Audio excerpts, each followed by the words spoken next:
ready to transform your Ethereum into the stability of USDT.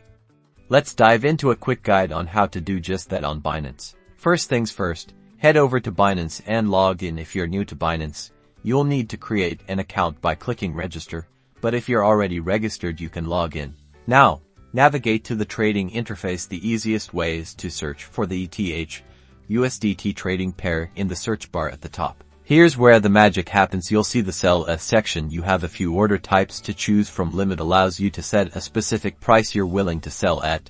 Market executes your order immediately at the best available price. And Stop Limit lets you trigger a limit order when a certain price is reached for a quick sale. Market is often the fastest. Enter the amount of ETH you want to sell. Binance will automatically calculate the estimated USDT you'll receive, taking into account any fees.